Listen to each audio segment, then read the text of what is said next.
ABSUR President Boro Mohodoy, General Secretary Lawrence Islari Mohodoy,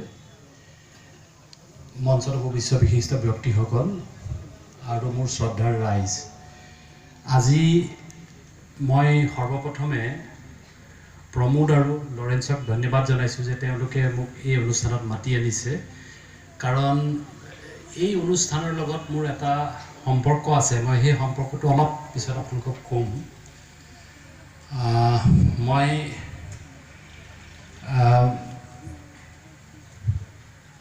মই cotton কলেজত 1975 পৰা 77 লৈকে পঢ়িছিলোঁ, 79 লৈকে। প্ৰথমতে PU, তাৰপিছত মই BSc কৰিছিলোঁ। আৰু আজিৰ অনুষ্ঠানত মই এই কথাটো কৈ খুব গৌৰৱান্বিত যে মোৰ লগত মানে BScত কটনত ফিজিক্স লৈ মই উপেন ব্ৰহ্মৰ লগত একেলগে আছিলোঁ। আমি একেটা হোষ্টেলত আছিলোঁ, 3rd মেছত আছিলোঁ। এই কথাটো মোৰ হঠাতে মনত পৰিছে আৰু বৰ দুখৰ বিষয়।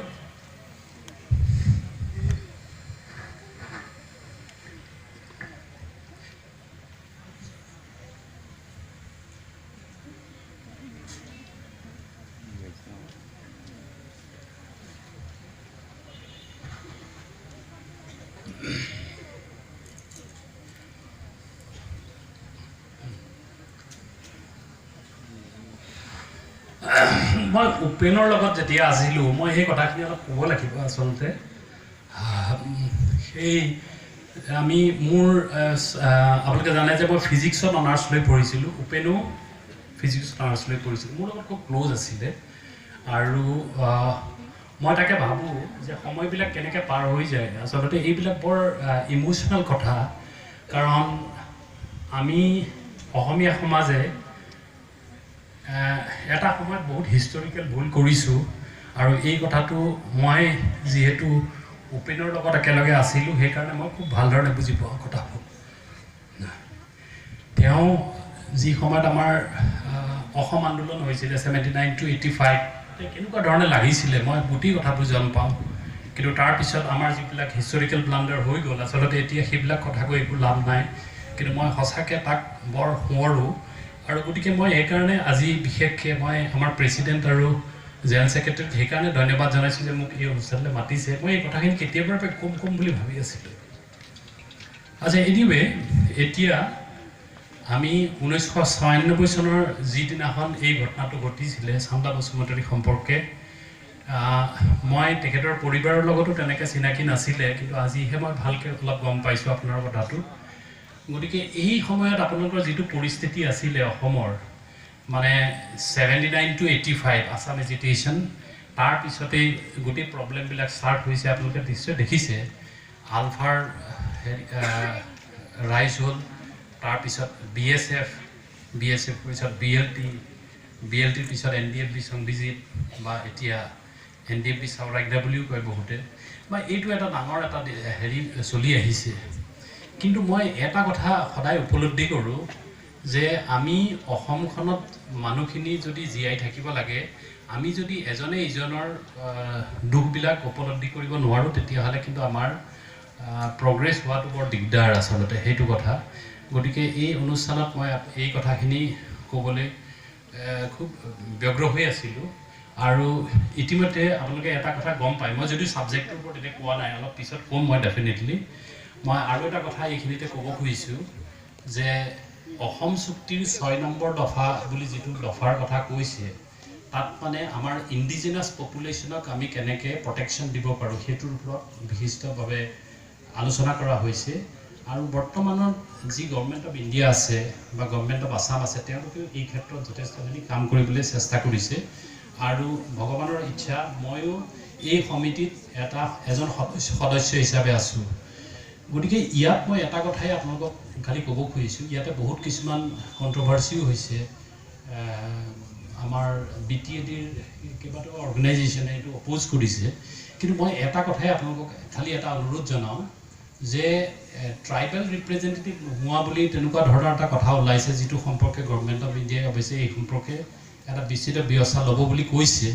কিন্তু এটা কথা মনত ৰাখিব যে ইয়াত অসমৰ সকলো ইণ্ডিজিনাছ পিপুলৰ কথা কোৱা হৈছে। গতিকে ইণ্ডিজিনাছ পিপুল মানে প্ৰত্যেক অসমীয়াও হ'ব পাৰে, বড়ো মানুহো হ'ব পাৰে, বা কাৰ্বি বা বেলেগ বেলেগ জনগোষ্ঠী হ'ব পাৰে। ইতিমধ্যে এই সংক্ৰান্তে বিস্তৃত আবেদন হৈছে। কিন্তু মই আপোনালোকৰ ওচৰত আৰু মই আপচুকৈ এটা ৰিকুৱেষ্ট কৰিম যে আমি অতি সোনকালে আমাৰ যি নিউজ পেপাৰবিলাকত আমি এটা ডেফিনেটলি এটা এডভাৰটাইজমেণ্ট দিম, আৰু তাত এই সম্পৰ্কে আপোনালোকৰ যিখিনি মানে ক'ব লগা আছে বা আপোনালোকে কি কি বিচাৰে বড়ো জনগোষ্ঠী হিচাপে বা মিচিং জনগোষ্ঠী হিচাপে তেওঁলোকে কি বিচাৰে, আপোনালোকৰ যিবিলাক জনগোষ্ঠী আছে বা যিবিলাক আছে সকলোকে মই অনুৰোধ কৰিম, ইভেন সেই অৰ্গেনাইজেশ্যনবিলাকো যিবিলাকে এইটো অপ'জ কৰিছে তেওঁলোককো আমি ৰিকুৱেষ্ট কৰিম যে তেওঁলোকেও তেওঁলোকৰ যিখিনি কথা আছে, মানে কেনেকৈ আমি আমাৰ প্ৰেজেন্সটো ছিকিউৰ কৰিম মানে এই ভূখণ্ডত, সেই সম্পৰ্কে যিখিনি আইডিয়া আছে সেই আইডিয়াখিনি আপোনালোকে যদি আমাৰ ওচৰত দিয়ে তেতিয়া আমি নিশ্চয় ধন্য মানিম। গতিকে এই কথাখিনি মই আৰম্ভণি এটা হেৰি ক'লোঁ, আৰু মই বড়োফা উপেন ব্ৰহ্মক শ্ৰদ্ধা কৰি আৰু চামলা বসুন্ধৰীক শ্ৰদ্ধা কৰি আজি মোৰ বক্তব্যৰ আৰম্ভণি কৰিছোঁ। আজিৰ যিটো ছাবজেক্ট দিছে, uphold the humanity and stop brutalities and terrorizing minor girls, এই সম্পৰ্কে কৈছে। এতিয়া এই সম্পৰ্কে মই প্ৰথমতে ক'ব লাগিব, আপোনালোকে যিটো নিৰ্ভয়া হত্যাকাণ্ড হৈছিলে সেইটো আপোনালোকে দিল্লীত হৈছিলে, আপোনালোকে সকলোৱে খুব ভাল ধৰণে গম পায় তাত কেনেকৈ হৈছিলে, কি হৈছিলে। তাত এজনী ছোৱালী যি প্ৰায় বছৰ বয়স 19 বছৰ আছিলে, সেই সময়ত তাই ফিজিঅ'থেৰাপিষ্টৰ ইণ্টাৰ্ণশ্বিপ কৰি আছিলে, কিন্তু তাইক বৰ্বৰভাৱে 5টা মানুহে, আৰু তাৰে এটা হ'ল আকৌ জুভেনাইল ল'ৰা, তাৰমানে যাৰ বয়স মানে এডাল্ট নহয়, সেই ল'ৰাই ৰেপ কৰি তাইক হত্যা কৰিছিলে। গতিকে এই 5টা যিকেইজনক একিউজ কৰা হ'ল তেওঁলোকক অলৰেডি মৃত্যুদণ্ড দিয়া হৈছে, এই কথাটো আপোনালোকে সকলোৱে জানে। আৰু যিজন ল'ৰা মানে জুভেনাইল আছিলে তাক 3 বছৰৰ কাৰাদণ্ড হ'ল, আৰু তাৰপিছত আচলতে জুভেনাইল জাষ্টিছ এক্টৰ আণ্ডাৰত যিটো প্ৰভিজন আছে সেই প্ৰভিজন মতে সি বেইল পাইছে, কিন্তু সিও নিশ্চয় এটা ডাঙৰ শিক্ষা পাইছে। এইটো হ'ল এটা ভাৰতবৰ্ষৰ হোৱা ঘটনা এটা। কিন্তু মই তাৰ লগতে আমাৰ অসমত যিটো ঘটনা ঘটি গ'ল, প্ৰিয়া বসুমতাৰীৰ ঘটনাটোৰ কথা মই ক'ব খুজিছোঁ। যোৱা 2014 চনৰ 20 আগষ্টত এই ঘটনাটো ঘটিছিলে। সেই সময়ত মই স্পেচিয়েল ব্ৰাঞ্চৰ চাৰ্জত আছিলোঁ। গতিকে সেই দিনাখনৰ কথাও মোৰ মনত আছে। ৰাতিপুৱাৰ ভাগত সেই জেগাতে এটা এনকাউণ্টাৰ হৈছিলে। আপোনালোকে সকলোৱে জানে যে তাতে 5জন NDFB সংবিজিতৰ গ্ৰুপৰ মানুহ মৰিছিলে, আৰু সেই ঘটনাটোত মানে ছিকিউৰিটি ফ'ৰ্চক খবৰ দিয়া বুলি প্ৰিয়া বসুমতাৰীক তেওঁলোকে আহি পেলাই হত্যা কৰিছিল। ইনফেক্ট এই সময়ত কিছুমান ভিডিঅ' ভাইৰেল হৈছিল, আপোনালোকে দেখি আছে। এতিয়া মই এই কথাটোৱে ক'ব খুজিছোঁ যে প্ৰিয়া বসুমতাৰীৰ বয়স আছিলে সেই সময়ত খালি 16 বছৰ, আৰু তেওঁ ক্লাছ 10ৰ ষ্টুডেণ্ট আছিলে আচলতে। গতিকে এনেকুৱা এটা ডাঙৰ বৰ্বৰ ঘটনা আমাৰ ইয়াত ঘটি গৈছে, কিন্তু তাৰ পিছতো লাহে লাহে কিছু ঘটনা ঘটিছে, যদিও এক্সট্ৰিমিষ্ট ৰিলেটেড কিছুমান প্ৰব্লেম ডেফিনেটলি আছে। মই সেই কথাটো কৈছোঁ, এক্সট্ৰিমিষ্ট ৰিলেটেড ভাইলেঞ্চতো মানে সৰু ল'ৰা ছোৱালীৰো কেতিয়াবা বহুত প্ৰব্লেম হৈছে। মানে সৰু ল'ৰা ছোৱালীক যদি আমি ৰিক্ৰুট কৰোঁ, আজিকালি ধৰক ছ'চিয়েল মিডিয়া বা এইবিলাকৰ থ্ৰুৱেদিও ৰিক্ৰুট কৰা আৰম্ভ কৰিছে। গতিকে সৰু ল'ৰা ছোৱালীক যদি ৰিক্ৰুট কৰি তেনেকুৱা এটা অৰ্গেনাইজেশ্যনত লৈ যাওঁ, সেইটো এটা কিন্তু মানৱ অধিকাৰৰ এটা উলংঘন বুলি আমি ভাবিব লাগিব।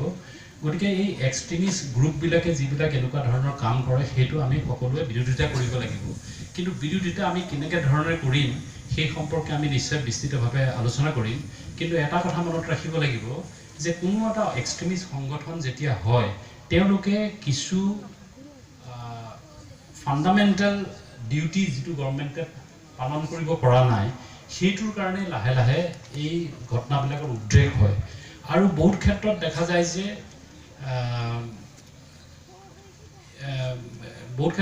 যায় যে কিছুমান ভেষ্টেড ইণ্টাৰেষ্ট গ্ৰুপৰ কাৰণে এনেকুৱা ধৰণৰ সংগঠনবিলাক হয়, কিন্তু আমি NDFB আৰু আলফা বিশেষকৈ এই দুটা মেইন সংগঠন, যিহেতু এই দুটা সংগঠনৰ উৎপত্তি কিহৰ কাৰণে হ'ল সেই কথাটো আমি পুংখানুপুংখভাৱে আমি আলোচনা কৰিব লাগিব, আৰু তেওঁলোকে যি কাৰণৰ কাৰণে সেইটো হৈছিলে সেই কাৰণখিনি যদি আমি নোহোৱা কৰিব পাৰোঁ, আমাৰ যদি অনুষ্ঠান, আমাৰ যদি গোটেই অঞ্চলটো উন্নতি হয়, তেতিয়াহ'লে আমাৰ এই ধৰণৰ প্ৰব্লেমবিলাক লাহে লাহে কমি আহিব। ইয়াৰ পিছত মই দুই এটা কথা কম, তাৰমানে মই কিছু ডাটা একচুৱেলি পাইছিলোঁ। সেই ডাটাটোৰ মতে 2018 চনৰ 1 এপ্ৰিলৰ পৰা 31 মাৰ্চ 2019 এই পিৰিয়ডত যিমানখিনি কিছুমান ঘটনা ঘটিছিলে য'ত চাইল্ড একিউজ হিচাপে আছিলে, সেইটো এটা আমাৰ কাৰণে বৰ ডাঙৰ কথা।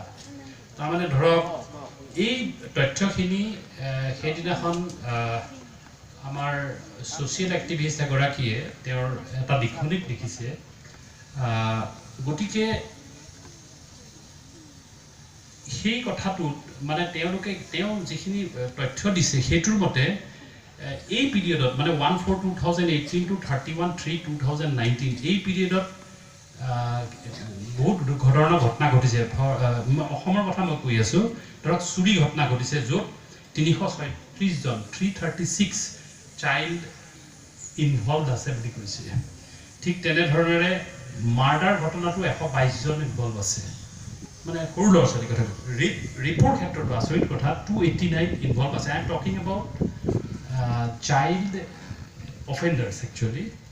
তেনেকৈ ডেকইটিটো আছে, গ্ৰিভাছ হাৰ্টছ আছে, তেনেকৈ ড্ৰাগছৰ ক্ষেত্ৰতো আছে, ড্ৰাগছত এৰেষ্ট হৈছে, বা এই ফ্ৰড কিছুমান যে হয় বা 420 টাইপৰ তেনেকুৱা ধৰণৰ কাম কৰা, তেনেকুৱা ধৰণৰ হেৰিটো তেওঁলোক ইনভলভ আছে। প্ৰায় এনেকুৱা ধৰণৰ মানে 1/4/2018 পৰা 31/3/2019লৈকে 1537 জন 1537 ইমান চাইল্ড অফেণ্ডাৰ আছে বুলি এটা তথ্য দিছে। যদি এই তথ্যটো সঁচা হয় তেতিয়াহ'লে this is a very serious thing. আচলতে কিহৰ কাৰণে এনেকুৱা ল'ৰা ছোৱালীবিলাক আজিকালি এনেকুৱা ধৰণৰ হেৰিত ঘটিছে, যদিও আজিৰ বিষয়টো আছিলে মানে how to stop atrocities on women child, কিন্তু এই পৰিপন্থী কথাটো আমি অলপ জানিব লাগিব যে কেনেকৈ এনেকুৱা ধৰণৰ ঘটনা ঘটিছে। গতিকে এই কথাখিনি আমি খুব ভাল ধৰণে উপলব্ধি কৰিব লাগিব। ইতিমধ্যে আপোনালোকে জানে যে চাইল্ড ৰাইটছৰ সম্পৰ্কে আচলতে ভাৰতবৰ্ষৰ কনষ্টিটিউশ্যনতো যথেষ্টখিনি প্ৰভিজন আছে। মানে এই প্ৰভিজনৰ মতে আমি আচলতে চাইল্ড ৰাইটছ কেনেকৈ মেইনটেইন কৰিব পাৰোঁ সেই কথাটো আছে। উদাহৰণস্বৰূপে আৰ্টিকল 15 বুলি যিটো আছে, আৰ্টিকল 15 তাত মানে বেচিকেলি তাত কাকো ডিছক্ৰিমিনেট কৰিব মানা কৰিছে on the basis of religion, caste or age etcetera. কিন্তু এট দ্য ছেইম টাইম এটা কথা উল্লেখ আছে যে চাইল্ডৰ উন্নতিৰ কাৰণে চৰকাৰে বেলেগ বেলেগ ধৰণৰ কিছু ব্যৱস্থা ল'ব পাৰে। That means we can take special provision. Article 15ত এই কথাটো আছে। তেনেকৈ আৰ্টিকল 21A বুলি যিটো আছে, ফ্ৰী এণ্ড কম্পালচৰি এডুকেশ্যন, এই কথাটো যিটো কথা কোৱা হৈছে, ফ্ৰী এণ্ড কম্পালচৰি এডুকেশ্যন চাইল্ডক আমি দিব লাগে। দেন আৰ্টিকল 23(1) এইটো হৈছে কি 23 সাব-ক্লজ 1 এইটোত দিছে ট্ৰেফিক ইন হিউমেন ট্ৰেফিকিঙৰ কথা কৈছে। মই পুলিচত থাকোঁতে মই কেইবাটাও অৱস্থা গম পাইছিলোঁ যে আমাৰ BTAD এৰিয়াৰ পৰা সাধাৰণতে, অকল BTAD বুলি মই কোৱা নাই, কিন্তু তাৰ পৰাও বহুত ল'ৰা ছোৱালী বাহিৰত কিবা কাম কৰিবলৈ গুচি যায়। তাৰে বহুত সৰু ল'ৰা ছোৱালীও আছে। এতিয়া দেউতাকক খবৰ দি পেলাই গৈছে নে নাই যোৱা সেইটো এটা বেলেগ কথা। কেতিয়াবা দেউতাকক খবৰ দিও যোৱাও মানুহ আছে। মানে হেৰি ইয়াৰ মেইন কাৰণটো হৈছে তেওঁলোকৰ কোনো উপাৰ্জন কৰাৰ অৱস্থা নাই। কিন্তু এট দ্য ছেইম টাইম আমি এটা কথা মনত ৰাখিব লাগিব যে সেইবিলাক চাইল্ড আচলতে তেওঁলোকৰ বয়স বহুত কম, গতিকে তেওঁলোকে এতিয়াই কাম কৰিব যোৱাটো ঠিক হোৱা নাই। গতিকে চৰকাৰৰো কিছু দায়িত্ব আছে, কিন্তু এট দ্য ছেইম টাইম আমি এইটো কেনেকৈ ৰোধ কৰিব পাৰোঁ সেই কথাখিনিও চাব লাগিব। ইয়াৰ বাহিৰে আছে আৰ্টিকল 24। তাৰমানে 14 বছৰৰ তলৰ যদি কোনো ল'ৰা ছোৱালী থাকে সেইবিলাকক চাইল্ড বুলি কয়। তেওঁলোকক কোনো এমপ্লয়মেণ্টত আমি ইউজ কৰিব নোৱাৰোঁ। অৰ্থাৎ আপুনি ধৰক ঘৰত ছাৰ্ভেণ্ট হিচাপেও ৰাখিব নোৱাৰে, কিন্তু ঘৰত বহুতে ৰাখে, ঠিক তেনেকৈ ধৰণেৰে বেলেগ কামতো ইউজ কৰিব নোৱাৰে, এই কথাখিনি আছে। Then article 39E health of children, চিলড্ৰেনৰ হেল্থটোৰ ক্ষেত্ৰত চৰকাৰৰ বহুত দায়বদ্ধতা আছে। তেওঁলোকে কেনেকৈ তেওঁলোকৰ হেল্থ ঠিক কৰিব বা এই সম্পৰ্কে জনাৰ বহুত দৰকাৰ আছে। আৰু এটা সমীক্ষা মতে অসমত চিলড্ৰেনৰ যিটো মৰ্টেলিটি ৰেট, সেই মৰ্টেলিটি ৰেটটো অলপ বেছি আচলতে। গতিকে এইটো কেনেকৈ কমাব পাৰি আচলতে সেই সম্পৰ্কে আমি দৃষ্টি নিক্ষেপ কৰিব লাগিব। তাৰপিছত আছে আৰ্টিকল 39F, এইটোতো হেল্থ সম্পৰ্কে আৰু ফ্ৰীডম আৰু ডিগনিটি লৈ পেলাই তেওঁলোকে কেনেকৈ কাম কৰিব পাৰে সেই সম্পৰ্কে আছে। আৰ্টিকল 45 চাইল্ড কেয়াৰৰ ওপৰত এই সম্পৰ্কে আছে। গতিকে আমি দেখিছোঁ যে আমাৰ কনষ্টিটিউশ্যনত অলৰেডি চাইল্ডসকলক কেনেকৈ আমি ভাল ধৰণে ৰাখিব পাৰোঁ সেই সম্পৰ্কে যথেষ্টখিনি বিধি বিধান আছে। কিন্তু এই ক্ষেত্ৰত চৰকাৰ বা গভৰ্ণমেণ্ট অফ ইণ্ডিয়াই কি কাম কৰিছে বা কেনেকুৱা ধৰণে কামবিলাক ৰূপায়ণ হৈছে সেই ক্ষেত্ৰত কিছু কথাৰ দৰকাৰ আছে। এই ক্ষেত্ৰত মই খালি এটা কথা ইয়াত জনাব খোজোঁ যে আজি আমাৰ ইয়াত ধৰক গেষ্ট স্পীকাৰ হিচাপে মিছে জেনিফাৰ লিয়াং আছে, ডিৰেক্টৰ আইডিয়া। মই এটা কথাই কৈছোঁ যে যিবিলাক NGO আছে, নন গভৰ্ণমেণ্ট অৰ্গেনাইজেশ্যন, তেওঁলোকৰ আচলতে বহুত ডাঙৰ ভূমিকা আছে।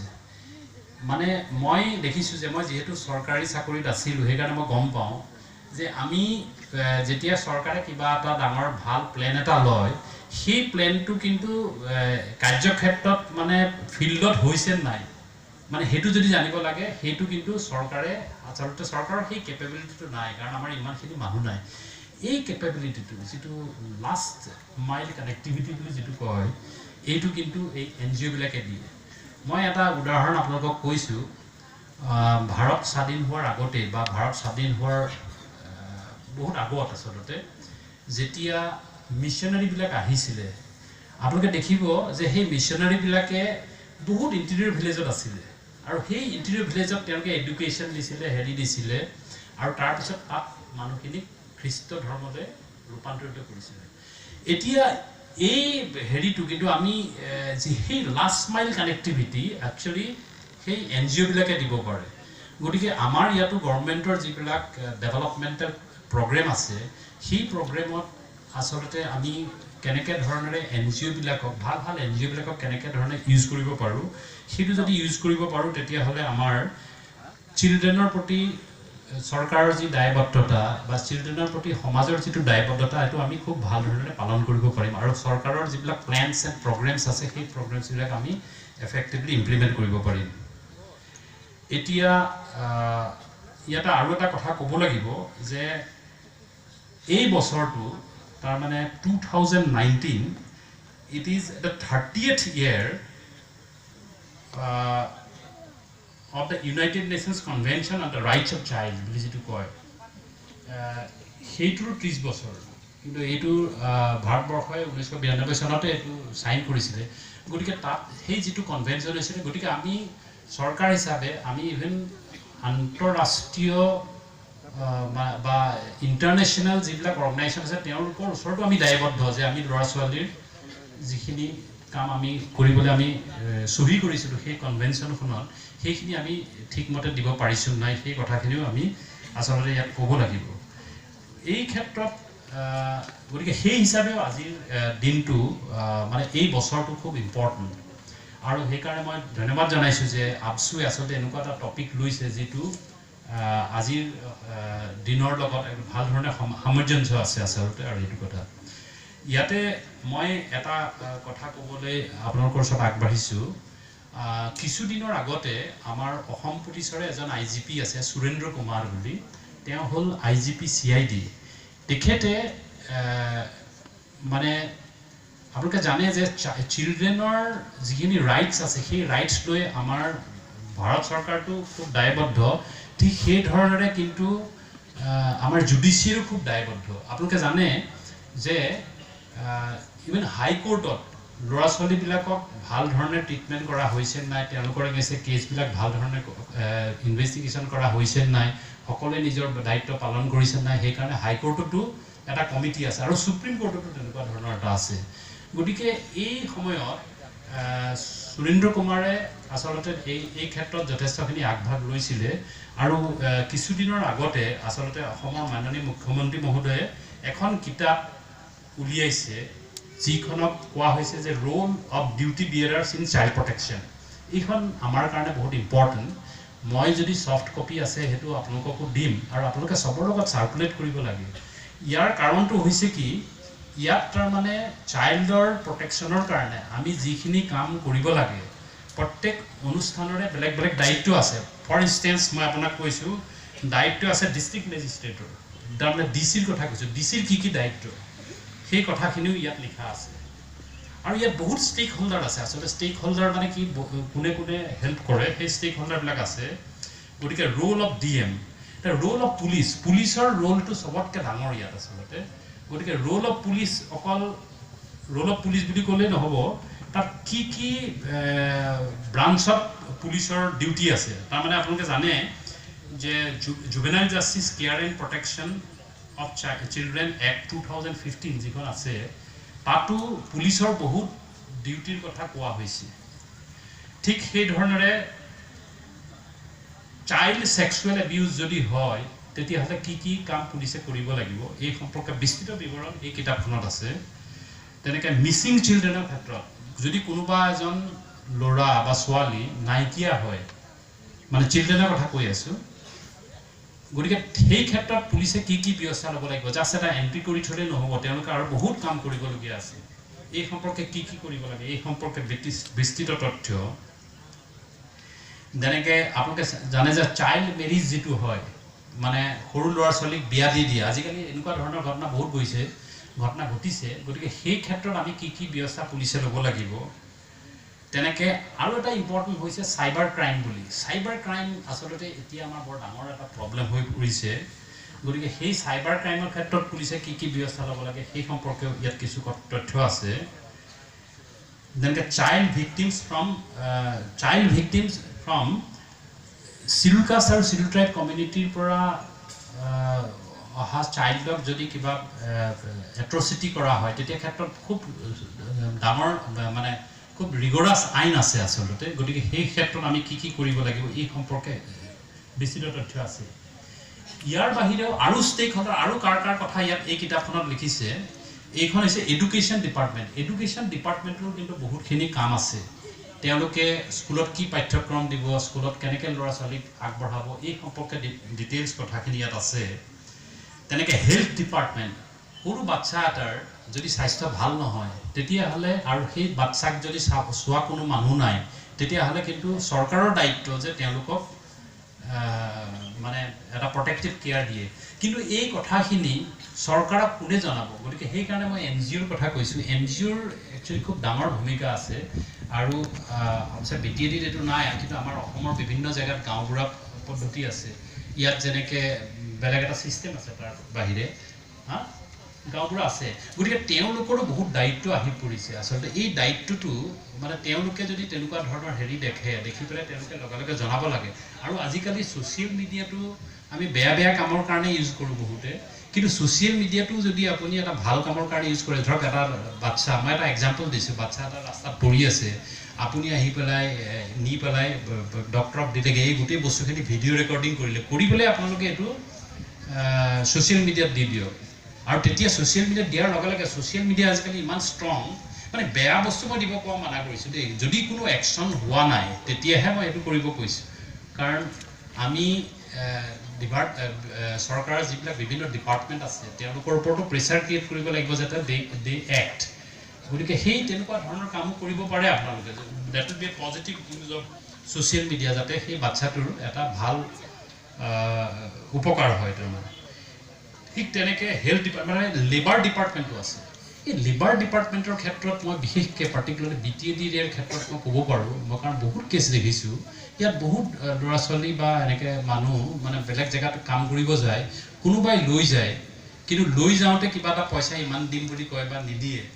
গতিকে সেইকাৰণে আমি চৰকাৰৰ ওপৰত আচলতে কিছু প্ৰেছাৰ ক্ৰিয়েট কৰিব লাগে যেতিয়া যিবিলাক মানুহে লৈ যায় একচুৱেলি সিহঁতে যদি পাৰ্মানেণ্টলি মানে লাইচেন্সড মানুহ হয় মানে যিবিলাক ৰেজিষ্টাৰ্ড মানুহ যি সিহঁতে লৈ যায় আচলতে কিছু অসুবিধা আছে কিন্তু আমি যদি অনলাইন ৰেজিষ্ট্ৰেশ্যন কৰা বা এনেকুৱা ধৰণৰ এটা পদ্ধতি আছে গতিকে কোনে লৈ গ'ল এই ল'ৰা ছোৱালীবিলাকক কাৰণ তাহাঁতৰ ৱেলবিংটো আমাৰো যথেষ্ট চৰকাৰৰ যথেষ্টখিনি কৰ্তব্য আছে বা তেওঁলোকৰ ঘৰৰ মানুহ বা তেওঁৰ গাঁৱৰ মানুহৰো যথেষ্টখিনি কৰ্তব্য আছে তেওঁলোকে ঠিকমতে গৈ তাত কাম কৰিছে নাই গতিকে এই কথাখিনি লেবাৰ ডিপাৰ্টমেণ্টৰো যথেষ্টখিনি কাম আছে ইয়াৰ বাহিৰেও বাইদেৱে নিশ্চয় জানিব যে ছ'চিয়েল ৱেলফেয়াৰ ডিপাৰ্টমেণ্টত ইয়াত এটা ডাঙৰ ভূমিকা আছে আচলতে চাইল্ড ৰাইটছৰ প্ৰটেকশ্যনৰ কাৰণে তেওঁলোকে প্ৰায়বিলাক কামেই তেওঁলোকৰ থ্ৰুৱেদিয়ে হ'ব লাগে আচলতে তেওঁলোকে নটিফিকেশ্যন উলিয়ায় কিন্তু ফ'ল' আপ কৰিব লাগে এনেকুৱা ধৰণৰ কথা আছে ইয়াৰ বাহিৰেও লিগেল ছাৰ্ভিচ অথৰিটি যিবিলাক আছে সেইবিলাকৰো যথেষ্টখিনি দায়িত্ব আছে যাতে কোনোবা এটা বাচ্চাৰ যদি কিবা এটা প্ৰব্লেম হৈছে তাক ফ্ৰী লিগেল ছাৰ্ভিচটো যাতে দিব পাৰোঁ আৰু ইয়াৰ বাহিৰেও ৰোল অফ জুডিচিয়াৰী বুলি যিটো কোৱা হয় সেই ৰোল অফ জুডিচিয়াৰীৰো যথেষ্টখিনি কাম আছে এতিয়া এই যে ষ্টেক হোল্ডাৰবিলাকৰ কথা মই কৈছোঁ এতিয়া এডুকেশ্যন ডিপাৰ্টমেণ্ট বুলি মই যিটো কৈছোঁ বা এই বিভিন্ন ষ্টেক হোল্ডাৰৰ কথা যিখিনি মই ক'লোঁ এই গোটেই কথাখিনি এই কিতাপখনত আছে আৰু মোৰ বোধেৰে আমাৰ গোটেই NGOবিলাকে আৰু আমাৰ যিমান মানুহে কাৰণ these are all open documents গতিকে এই কথাখিনি যদি আমি জানো তেতিয়াহ'লে we can create pressure on a particular department ধৰক এডুকেশ্যনে কিবা এটা কাম কৰা নাই তেতিয়া আমি তেওঁলোকৰ ওপৰত প্ৰেছাৰ ক্ৰিয়েট কৰিব পাৰোঁ গতিকে মই ভাবিছোঁ সেইকাৰণে মই এই কিতাপখন আজি লৈ আহিছোঁ আৰু মই আশা ৰাখিছোঁ যাতে আমি আমাৰ গোটেই মানুহখিনিয়ে যদি ভাল ধৰণে এনেকুৱা ধৰণৰ কাম কৰোঁ তেতিয়াহ'লে আমি ডেফিনেটলি আমাৰ চিলড্ৰেনৰ যিখিনি ভালৰ কাৰণে ব্যৱস্থা ল'ব লাগে সেইখিনি আমি ভাল ধৰণে ল'ব পাৰিম আৰু মই সৰ্বশেষত NGOৰ কথাটো আকৌ এবাৰ ক'ব লাগিব কাৰণ NGOই হ'ল এটা লাষ্ট মাইল কানেক্টিভিটি যিটো তেওঁলোকে দিব পাৰে গতিকে আমি এই NGOবিলাকৰ এক্টিভিটিবিলাক যদি আমি ভাল ধৰণে কৰিব পাৰোঁ আৰু কেনেকৈ আমি এনকাৰেজ কৰিব পাৰোঁ মানুহখিনিক আৰু আচলতে চবতকৈ ইম্পৰ্টেণ্ট বস্তুটো হৈছে ইণ্টেলিজেঞ্চ আপুনি ইণ্টেলিজেঞ্চ কেনেকৈ পাব কোনোবা এটা জেগাত বেয়া কাম এটা হৈছে ধৰক স্কুলতে কিবা বেয়া এটা কাম এটা হৈছে গতিকে স্কুলৰ টিচাৰ বা ঘৰৰ গাৰ্জেন সকলোৰে দায়িত্ব আছে যে তাত কিবা হৈছে নেকি যদি হয় লগে লগে সেই বস্তুটো কাৰণে বিহিত ব্যৱস্থা ল'ব লাগে কেনেকৈ কৰিব লাগে মানে কিছুমান স্কুলত দেখা যায় যে যিটো মিড ডে মিল বা যিটো দিয়ে সেইবিলাকতো ভাল ধৰণে হেৰি নকৰে বা কাৰোবাৰ বেমাৰ চেমাৰো হয় এনেকুৱা ধৰণৰ কথাও আছে গতিকে ল'ৰা ছোৱালীৰ ক্ষেত্ৰত যিখিনি প্ৰব্লেম হয় সেই কথাখিনি আমি ভাল ধৰণে গুৰুত্ব দিব লাগিব এতিয়া আমাৰ প্ৰেচিডেণ্ট প্ৰমোদ বড়ো মহোদয়ে এটা কথা কৈছিলে যে অসমৰ বৰ্তমান যিটো অৱস্থা আৰু আগৰ অৱস্থা সেই হিচাপে যদি চাই মই আবছুৰ যিটো গ্ৰোথ বা আমাৰ BTADৰ যেতিয়া যিটো সৃষ্টি হ'ল সেই আৰম্ভণিৰ পৰা যদি আমি গোটেই ঘটনাক্ৰম চাওঁ এটা সময়ত কিন্তু অৱস্থা খুব বেয়া আছিলে আচলতে আপুনি 79 to 85 85ৰ পৰা 90s একচুৱেলি সেই সময়ত আচলতে গোটেই পিৰিয়ডটো খুব বেয়া আছিলে আৰু মই আচলতে এটা কথা কৈ গৌৰৱ অনুভৱ কৰিব পাৰোঁ যে আলফা বা NDFBৰ উত্থান যেতিয়া হৈছিলে আৰু যেতিয়া পতনো হ'ল এতিয়া মোটামুটি পতন হৈছে এই গোটেই কাৰ্যক্ৰমণিকাত কিন্তু মই আছোঁ কাৰণ মই 86ত জইন কৰিছিলোঁ গতিকে সেই সময়ত খুব বেছি হৈছিলে লাহে লাহে 90sত খুব বাঢ়ি গ'ল আৰু লাহে লাহে কমি আহিলে এতিয়া মই এটা কথা গম পাওঁ যে আমি কিন্তু সদায় নেগেটিভ ভাৱধাৰা লৈ থাকিব নালাগে মই এটাই আপোনালোকক এটা অনুৰোধ কৰোঁ কাৰণ বহুতে ক'ব যে আমাৰ একো উন্নতি নহয় সেইদিনাখন আমি আচলতে গভৰ্ণমেণ্টৰ ওপৰত কেনেকৈ প্ৰেছাৰ ক্ৰিয়েট কৰিব পাৰোঁ সেইটোৰ ওপৰতো কথা আছে বহুত কিন্তু যেতিয়ালৈকে আমি সকলো মিলি থাকিব নোৱাৰোঁ তেতিয়ালৈকে কিন্তু আমাৰ উন্নতি নহ'ব সেইকাৰণে মই সদায় ভাবোঁ আৰু যি সময়ত আমি মানে মই 79ৰ কথা কৈছোঁ 77 to 79 সেই সময়ত বড়োফাৰ লগত মোৰ যিটো সান্নিধ্য আছিলে তেতিয়া তাৰ পৰাও মই বহুত কথা গম পাইছিলোঁ যে তেওঁ কেনেকৈ এই বস্তুটো লৈ যাব খুজিছিল তেওঁ এডুকেশ্যনৰ ওপৰত তেওঁ সাধাৰণতে খুব বেছি তেওঁ জোৰ দিছিলে মই সেই কথাটো দেখিছিলোঁ তেওঁ কেনেকৈ এডুকেটেড কৰিব পাৰি ল'ৰা ছোৱালী কাৰণ এডুকেশ্যনেহে আপোনাক ফাইনেল হেৰিটো দিব পাৰিব গতিকে আজিকালি চাইল্ড ৰাইটছৰ কথা যিটো কৈছে এই ক্ষেত্ৰতো আমি এইটো কথা ভালকৈ চাব লাগিব যাতে ল'ৰা ছোৱালীবিলাকে ভাল ধৰণে এডুকেটেড